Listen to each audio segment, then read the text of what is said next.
At T-Mobile, our critical mission is providing unparalleled 5G coverage for when connectivity is mission critical.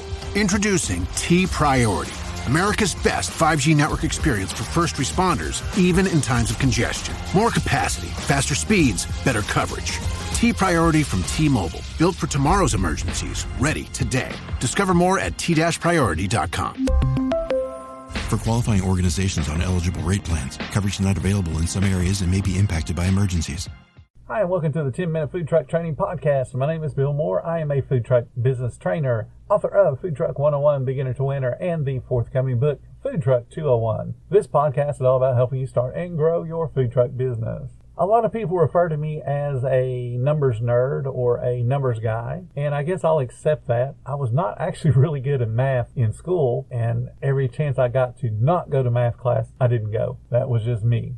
I told you guys before I did well in school, which I did, but I hated math. I absolutely hated it. But over the years of running my own businesses, you tend to learn math, and it becomes second nature to you because you do it so much. So I'll accept being called the numbers guy. As you guys also know, I read through all the other groups to make sure that I have my finger on the pulse of what's going on out there, so I can either help people head off bad situations or encourage people to continue on with good situations. So I was reading this one particular group, and somebody posts a letter that they sent in response to an invitation to do an event. And the letter is basically a chastisement of the event organizer about how much his fee was. Without getting into a whole lot of the details, this particular food truck owner said that, hey, we'd rather pay a percentage, and we think it shouldn't exceed 10%. Okay. Problem with that is when you pay a percentage, you automatically end up paying more than you would have had you just done the flat fee. This particular event she described as being a $375 application fee. And she also goes on to say, or he, I don't even remember if it was male or female now, goes on to say that it would take 10 times the vending fee in order to make the event worth it. Okay, we're starting to get into faulty math here.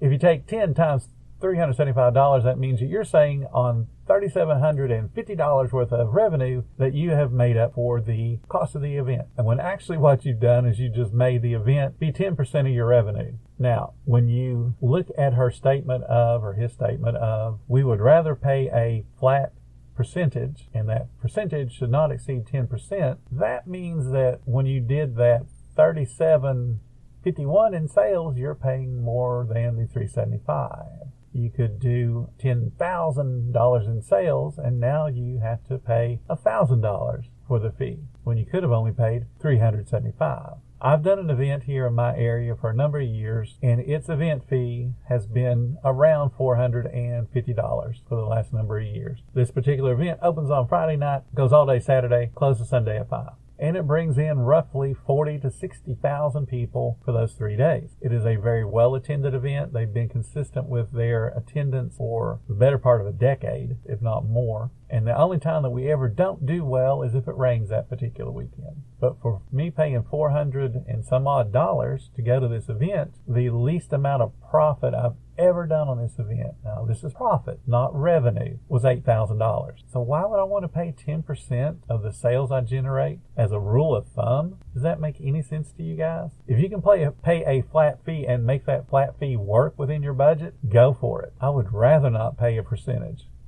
because now I've got to up my prices and I've got to change how I operate. But if I can just do a flat fee, which now becomes a fixed cost, I know exactly how much I got to make to take care of that fixed cost. If at all possible, avoid percentage fee applications and percentage fee events. I know a lot of them charge percentage fees, and I will argue on how to make money on those. But don't suggest to somebody, hey, we'd rather pay 10% because you're paying 10% on everything. 10% seems like a little low number, and everybody goes, yeah, I can understand that. I can do the math on that. I can do that math in my head. 10% of $37.50 is $3.75. I mean, we can all do that. But it doesn't help you as a business.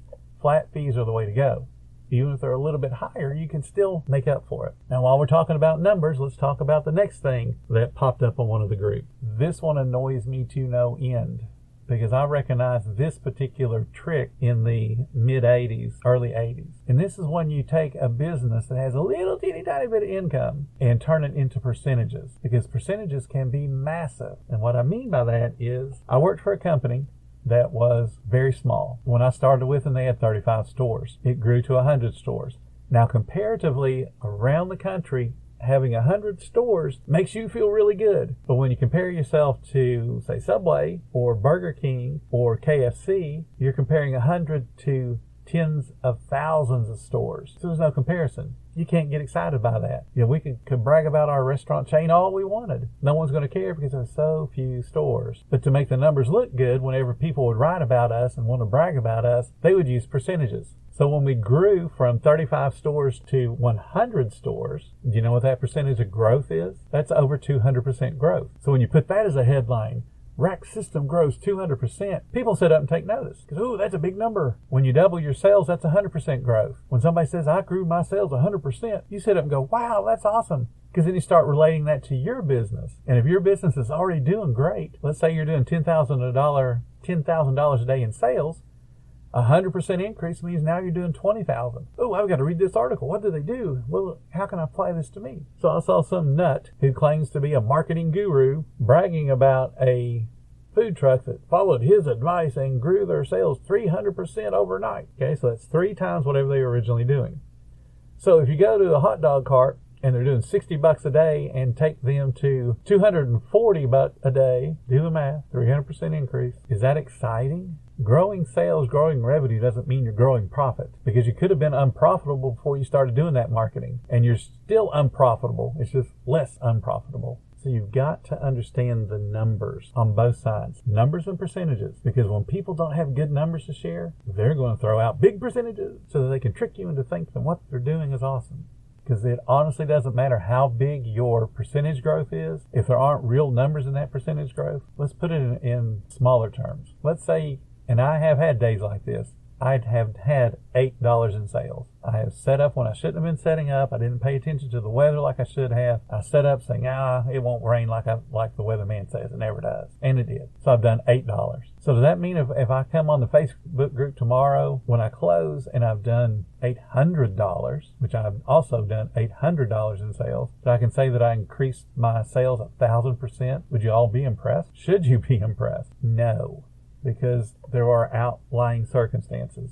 My $8 was a bad day because I was stupid and set up in the rain. My $800 was a normal day. Did that all the time. Doesn't mean that the numbers are brag worthy. Certainly doesn't mean that any kind of marketing skills from one day to the next made any kind of impact at all. You have to look for the outliers in numbers. You look for the patterns I was talking about earlier. You have to see what makes this happen. There is no amount of marketing that will make an impact from day 1 to day 2. Marketing can only show impacts over time. And the way that you know that a marketing strategy works is you can re-employ it and get the same results. So whatever marketing strategy you use today and it generates sales tomorrow, if you can do that next week and it generates the same kind of sales, you do that the following week, generates the same kind of sales, then you have a pattern established. You can go, ooh, this particular strategy worked. But you cannot be responsible and say that my marketing strategies are going to increase your sales 300% when you're basing it on a single day sales from a single vendor. It doesn't work that way. That would be like comparing Thursday sales to Friday sales. That would be like comparing, in some cases, Friday sales to Saturday sales. Makes no sense. Those particular sales increase naturally because of the day of the week. A lot of people get paid on Fridays. So if you're looking at Thursday sales, and this is your marketing test, we're going to do this marketing idea, and it's going to be a great strategy for you. So you do that little test, and all of a sudden your sales on Friday are up,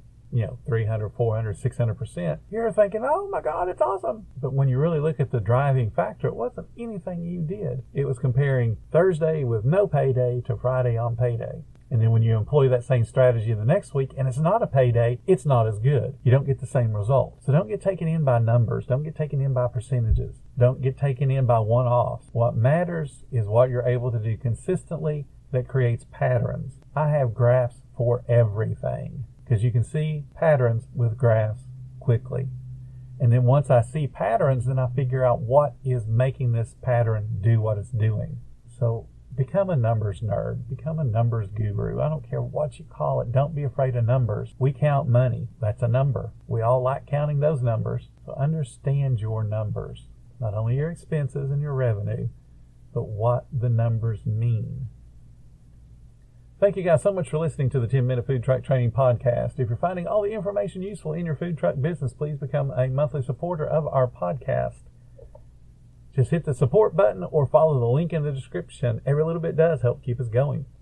Our Facebook group is called Food Truck Training. We've got a whole bunch of awesome members at all different levels, from brand new beginners to decades-old veterans.